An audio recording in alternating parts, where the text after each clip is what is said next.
मेरी बहन मुझे बता रही थी कि उन्होंने मोदी जी का भाषण सुना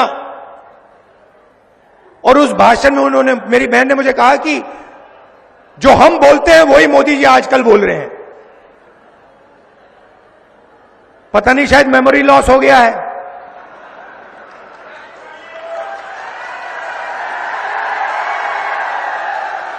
जैसे अमेरिका का पूर्व राष्ट्रपति था, कभी कुछ बोलता था, कभी कुछ बोलता था, भूल जाता था, उसको याद दिलाना पड़ता था पीछे से, भैया आपको ये नहीं बोलना, आपको ये बोलना है।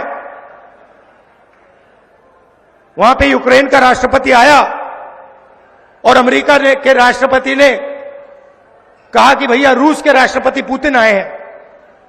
उनके पीछे लोग आए, कहे नहीं नहीं नहीं भैया रूस के नहीं है, यूक्रेन के हैं। उनका मेमोरी लॉस हो गया था। वैसे ही हमारी प्रधानमंत्री का मेमोरी लॉस हो रहा है।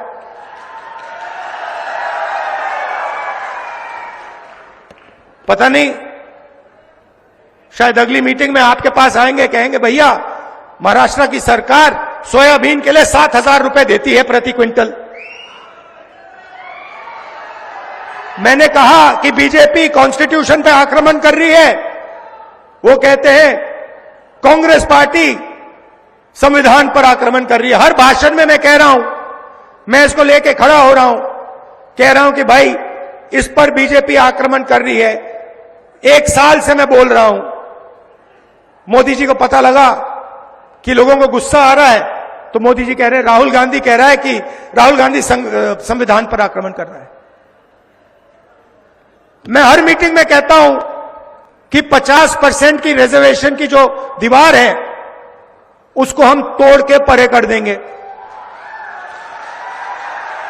लोकसभा में मैंने नरेंद्र मोदी जी के सामने बोला कि 50% की जो रिजर्वेशन की दीवार बना रखी है, जिसको आप नहीं तोड़ना चाह रहे हो, उसको हम लोकसभा में तोड़ के दिखाएंगे। उनके सामने मैंने बोला, मेमोरी लॉस हो गई। मोदी जी कहते हैं राहुल गांधी रिजर्वेशन के खिलाफ है। राहुल गांधी, उनके सामने मैंने बोला कि मैं 50% की जो दीवार है उसे तोड़ने वाला हूं। कांग्रेस पार्टी इंडिया गठबंधन उस दीवार को तोड़ेगी। और मोदी जी का मेमोरी लॉस हो गया, कहते हैं राहुल गांधी तो रिजर्वेशन के खिलाफ है। अगली मीटिंग में कहेंगे कि राहुल गांधी जाति जनगणना के खिलाफ है।